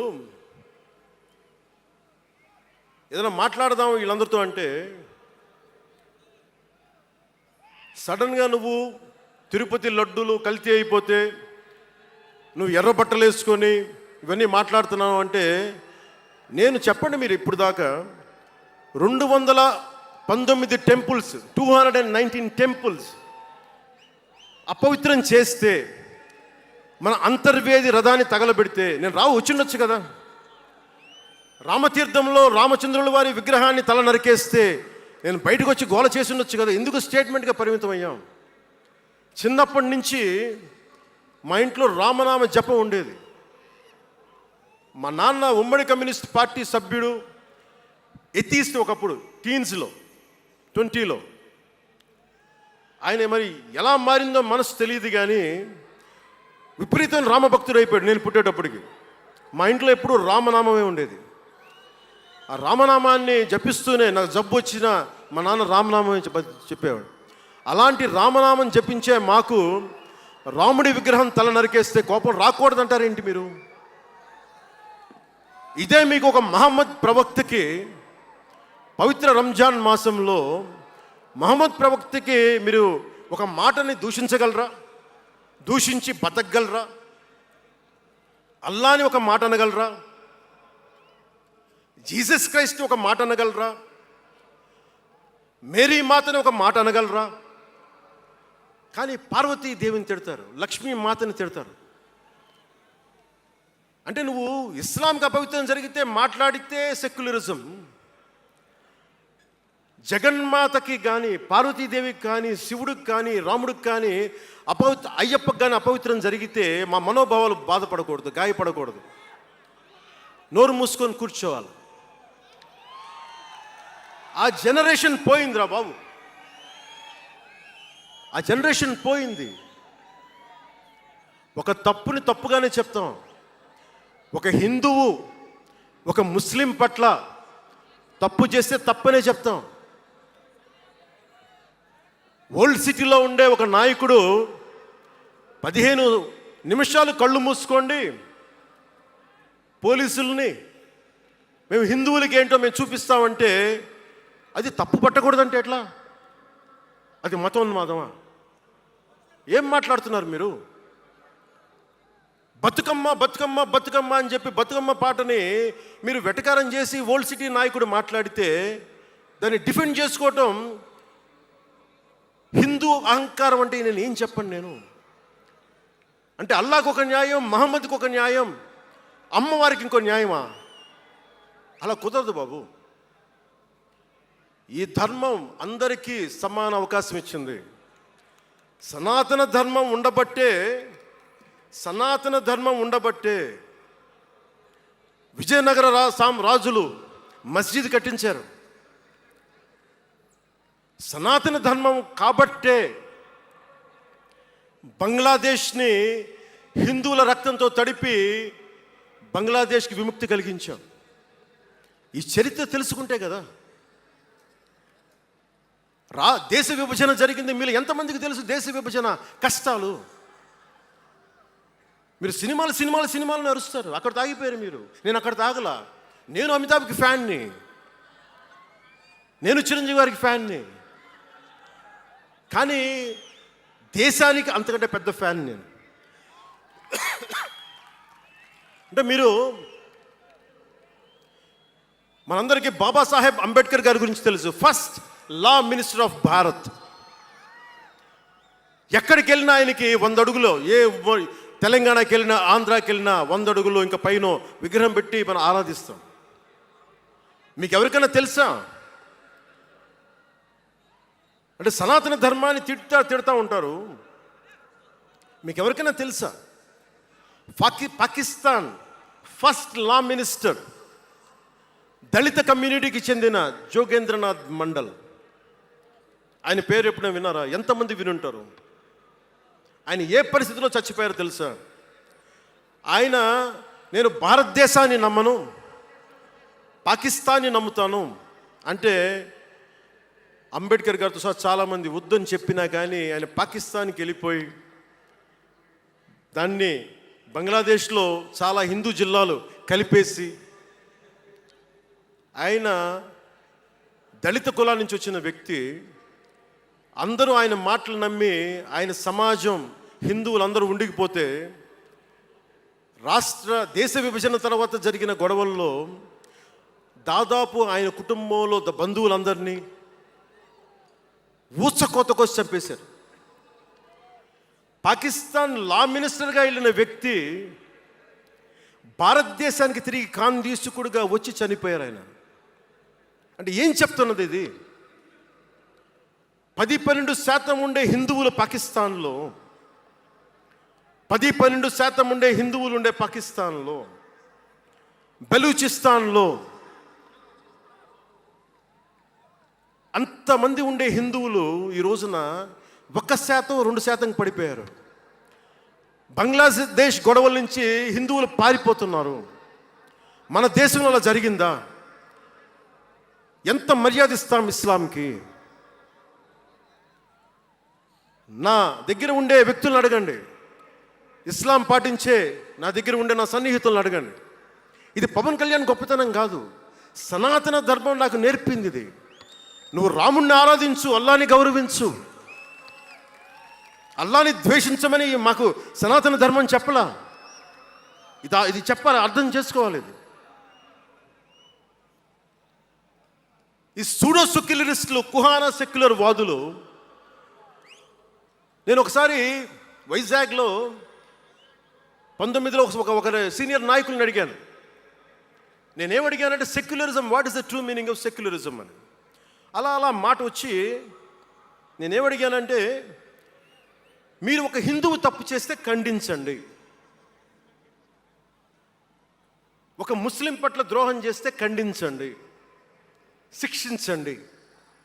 అలాగే ఒక ముస్లిం ఒక హిందువుల్ని ద్వేషించినా దాడి చేసినా శిక్షించండి. ఇద్దరికి శిక్ష ఒకటే. అలా కాకుండా వీళ్ళనంటే ఓట్లు పోతాయి, వీళ్ళంటే ఓట్లు పోవని ఓట్లు రాజకీయం చేస్తేనే కదా ఈ రోజున ఇంత హైందవం భగవాన్ ఎందుకు ఉంది అంటే దీనివల్లే. Because of pseudo secularists. ఈ రోజున ఇది జరుగుతుందంటే because of you pseudo secularists, because of you. మీరే కనుక secularism, if you would have applied in the true spirit, there would have no need for the changes what are there today. మీరు చేశారు తప్పులు. ఆ రోజు నేను అడిగా, ఓల్డ్ సిటీలో పాత బస్తీ హైదరాబాద్లో మీరు 15 నిమిషాలు మీరు కళ్ళు మూసుకోండి, పోలీసుల్ని మేము హిందువులకి ఏంటో చూపిస్తామంటే నువ్వు ఎవరిని ఉద్దేశించి మాట్లాడుతున్నావు? హిందూ అంటే దాంట్లో పవన్ కళ్యాణ్ కూడా ఉన్నాడు. పొద్దున్న లేస్తే నేను హనీఫు, అబ్దుల్, మొత్తం రహీం వాళ్ళతోనే ఉంటాను నేను. కానీ నేను వాళ్ళతో ఉన్నాను కదా అని చెప్పి నాకు బాధ రాదని మీరు అనుకోకండి, తప్పది. ఓ గలత్ హై భయ్యా, తప్పది. వస్తుంది బాధ. నేను ఎవరిని నిందించట్లా. తిరుపతి కల్తీ లడ్డు చేస్తే నేను ముస్లింలను నిందించలా, క్రిస్టియన్లను నిందించలా. నేను నిందించింది దోషుల్ని పట్టుకోమని. చివరికి ఏం తేలారు? వాళ్ళందరూ హిందువులే కదా. నేను మాట్లాడుతుంది ఇది. This is secularism. If there is true secularism, మన నాయకులందరికీ చెప్తున్నాను, మీ అందరికీ చెప్తున్నాను, true secularism should be applied in the true spirit, not for damn convenient vote bank politics. Don't do it. Janasena is not for it. ఒక తప్పుని తప్పుగానే చెప్తాం. అంటే నేను ఎందుకు చెప్తున్నాను మీకు మాట అంటే, నారాజు గాకురమ్మ అన్నయ్య, నజీర్ అన్నయ్య, ముద్దుల కన్నయ్య, మన రోజు మనకుంది మన్నయ్య అన్నామంటే డ్యాన్సులు చేసా మీ సరదా కోసం. 1 minute డప్పులతో దీంతో డ్యాన్సులు చేసి అది మీ సరదా కోసం.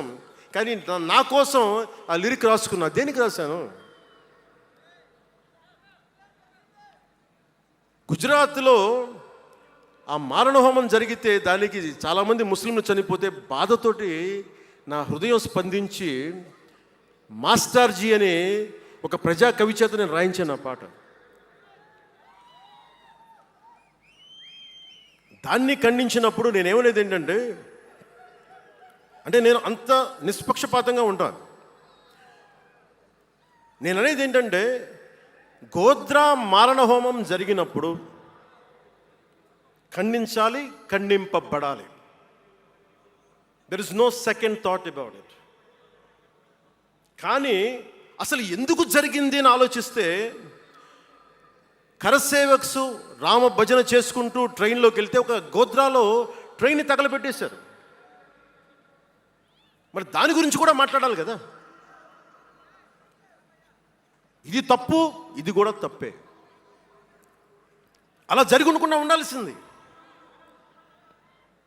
బాధే నాకు. ఆ రోజు నేను సినిమాలో ఉన్నా కాబట్టి నారాజు గాకరని పెట్టా. అదే గనుక అలాంటి సంఘటన నుండి ఏం చేయాలి మనం? అలాంటి తప్పులు జరిగితే మొదటి తప్పు చేసిన వాడినే వెతికి వెతికి పట్టుకొని జ్యూస్ లాగా సెకండ్ వరల్డ్ వార్లో జర్మనీని ఎలాగా సౌత్ అమెరికాకి వెళ్ళినా ఎలా పట్టుకొని శిక్షించారో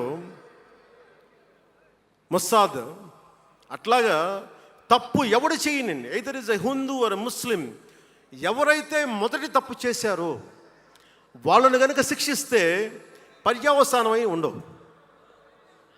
ఇది చాలా బలంగా ఆలోచించాలి. అంటే ఇవన్నీ ఎందుకు చెప్తున్నాను, ప్రతి ఒక్కరూ చాలా క్షుణ్ణంగా వినాలి. ఎందుకంటే భవిష్యత్తులో మీకు ఇవే పోరాటాలు. మీరు ఎమ్మెల్యేలు అయిపోయాం, మంత్రులు అయిపోయాం, అందరికీ కార్పొరేషన్ పదవులు వచ్చేసినాయి అంటే కాదు. ఇప్పుడు మనం వేసింది తొలి అడుగు మట్టుకే.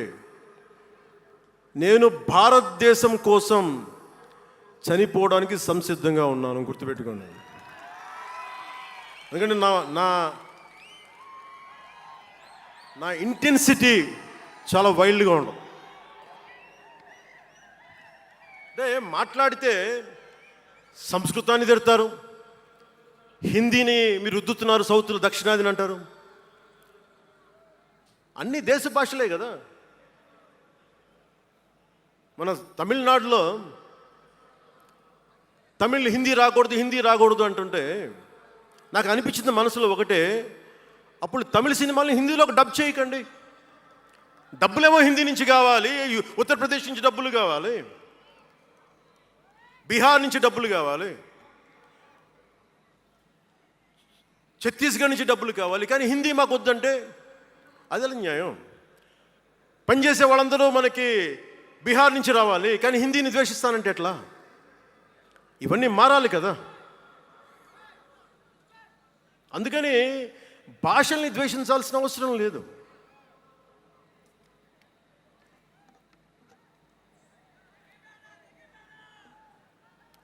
అంటే మనం ముఖ్యంగా హిందువులందరికీ నేను చెప్తా ఉన్నాను,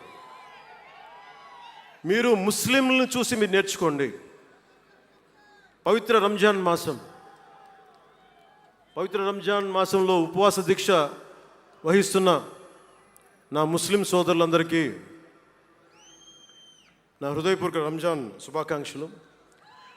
సంస్కృతాన్ని తిడతారు, గుళ్ళల్లో సంస్కృతాలు మంత్రాలు చదవకూడదంటారు. ముస్లిమ్స్ ఆ మాట అంటున్నారా? అరబిక్లోనే కదా, ఐదర్ హిందూ ముస్లిం, ఐదర్ మా ఆంధ్రప్రదేశ్లో ముస్లిం కావచ్చు, తెలంగాణలో ఉన్న ముస్లిం కావచ్చు, తమిళనాడులో ఉన్న ముస్లిం కావచ్చు, అరబిక్లోనే కదా మంత్రాలు చదువుతారు, ప్రార్థిస్తారు. హిందూ ధర్మంలో సంస్కృతంలో చేస్తారు. దానికి ఏంటి సమస్య?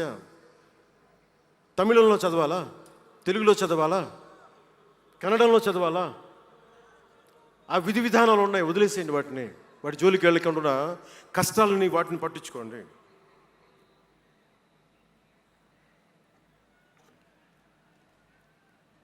మాట్లాడితే భారతదేశాన్ని ఉత్తరం దక్షిణం అంటూ ఉంటారు. ఆంధ్రాని తెలంగాణ విభజన సమయంలో తెలంగాణ ఇవ్వకపోతే మేము ఈ భారతదేశానికి సంబంధించిన ఒక అన్న స్టేట్మెంట్లు చూసాం, అలాంటి నాయకుల్ని చూసాం. ఆంధ్రాని విభజిస్తుంటే ఆంధ్ర వాళ్ళు మేము ఇక్కడ సంబంధం లేదు, మేము భారతదేశంలో ఉన్నవన్న స్వయం నాయకులు నా దగ్గర అన్నారు.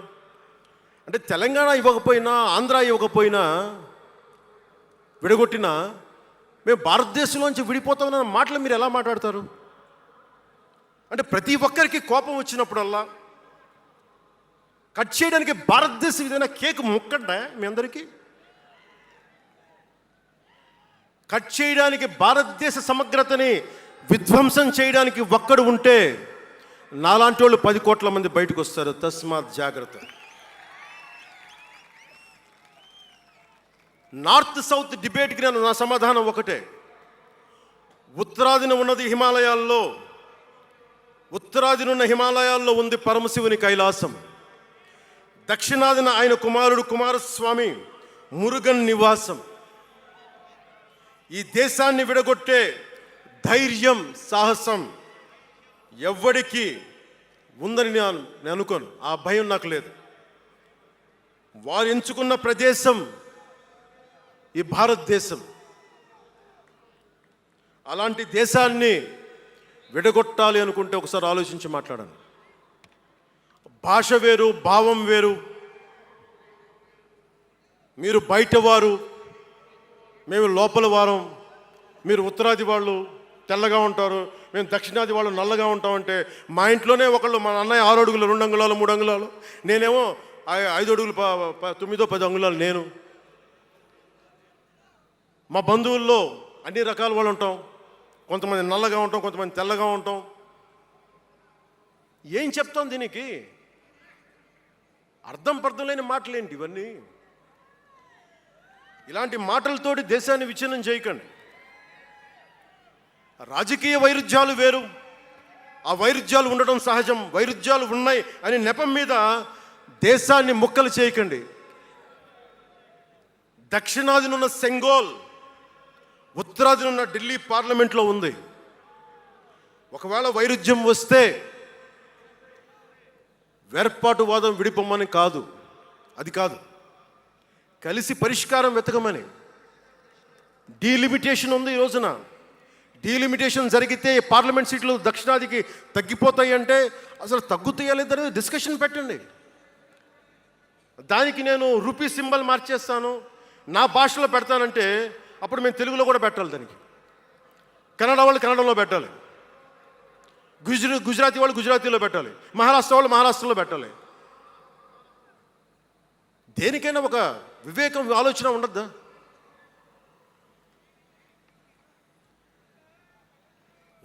ఉన్నత పదవుల్లో ఉన్నవారు మీరు చాలా ఆలోచించి చేయాలి. చాలా ప్రభావితం చేస్తాయి మీ మాటలు.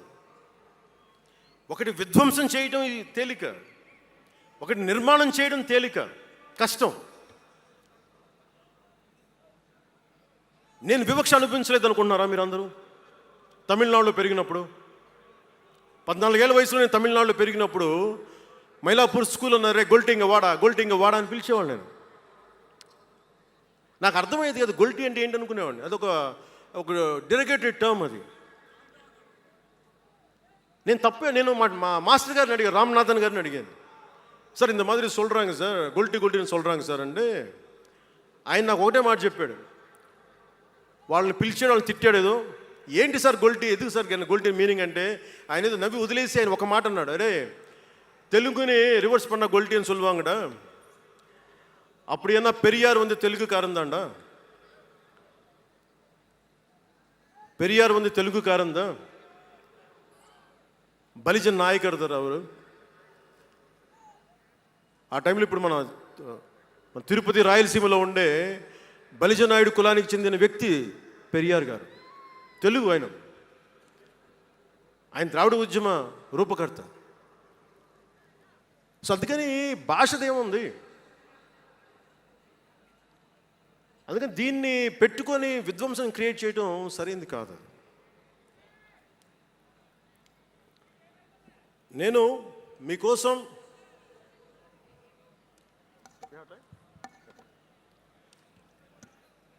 జన సైనికులకి, వీర మహిళలకు, నాయకులకు, అండగా ఉన్న శ్రేయోభిలాషులకు, ఆదరించిన ప్రజలకు, నమ్మి నిలబడ్డ సహచరులకు ఒకటే చెప్పదలుచుకున్నాం, మీరే నా బంధం, మీరే నా అనుబంధం, మీరే ఈ జనసేనానికి రక్త సంబంధం.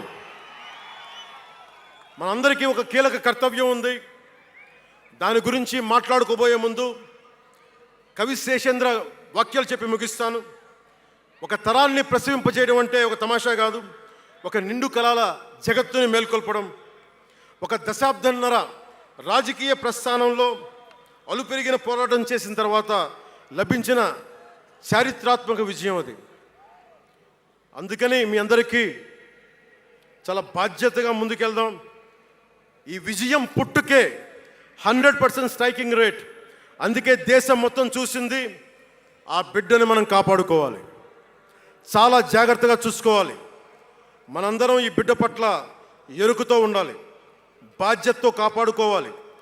జనసేనాని శిశువు తనని తను కాపాడుకోగలిగే వరకు మనం ఈ బిడ్డని కాపాడితే అది పెరిగి పెద్దయి సమాజాన్ని కాపాడుతుంది, దేశాన్ని రక్షిస్తుంది, విశ్వశాంతికి బాటలు వేస్తుంది. అందుకే ఈ బిడ్డని మనందరం కంటికి రెప్పలా కాపాడుకుందామని చెప్పి శపథం చేద్దాం. ఒక అవతారం, దాని పుట్టుక ఎలా ఉంటుందో మహాకవి శ్రీశ్రీ కవితా పంక్తుల్లో చెప్పి ప్రసంగాన్ని ముగిస్తాను. యముని మహిషపు లోహగంటలు మబ్బు చాటున కణేల్మన్నాయి, నరకలోకపు జాగిరమ్మలు గొలుసు తెంచుకు ఉరికి పడ్డాయి, ఉదయ సూర్యుని సప్తాహయములు నురగలెత్తే పరుగు పెట్టాయి, కనకదుర్గా చండసింహం జూలు విదిలించింది, ఇంద్రదేవుని మనపటేనుగు ఘీంకరిస్తూ సవాల్ చేసింది, ఆది సూకర వేదవేద్యుడు గుర్ఘరిస్తూ కోరసాచాడు, పుడమ తల్లికి పురిటి నెప్పులు కొత్త సృష్టిని స్ఫురింపింపజేశాయి, పుడమ తల్లికి పురిటి నెప్పులు కొత్త సృష్టిని స్ఫురింపించాయి. దీనిని లోతుగా ఆలోచించి, ఇక మన ఆలోచన తీవ్రత, భావ తీవ్రత అన్నీ ఉంటాయి. జన సైనికులు మీరు జాగ్రత్తగా ఉన్నంత కాలం మన ఎమ్మెల్యేలు అందరూ బాగుంటారు, మన మంత్రులందరూ బాగుంటారు, నేను కూడా బాగుంటా. మీరు డిసిప్లిన్లో పెట్టాల్సింది మమ్మల్ని కూడా డిసిప్లిన్లో పెట్టండి మీరు. అందుకని 11వ ఆవిర్భావ దినోత్సవం ముగించుకొని 12వ ఆవిర్భావ దినోత్సవం వైపు వెళ్తున్న మీ అందరికీ వచ్చినందుకు ప్రతి ఒక్కరికి ధన్యవాదాలు తెలియజేసుకుంటూ, మీ పెద్దలకి, నాకంటే వయసులో పెద్దైన వారందరికీ నా నమస్కారాలు తెలియజేయండి, పాదాభివందనాలు తెలియజేయండి. అందరూ క్షేమంగా ఇళ్ళకి వెళ్ళండి. సర్వే జనో సుఖినో భవంతు. జై జనసేన, జై జనసేన, జై భారత్, జై హింద్. జాతీయ గీతం. जनगण मन अधिनायक जय हे भारत भाग्य विधाता, पंजाब सिंध गुजरात मराठा द्राविड उत्कल बंगा, विंध्य हिमाचल यमुना गंगा उच्चल जलधि तरंगा तव शुभ नामे जागे तव शुभ आशीष मांगे गाहे तव जय गाथा जन गण मंगलदायक जय हे भारत भाग्य विधाता जय हे जय हे जय हे जय जय जय जय हे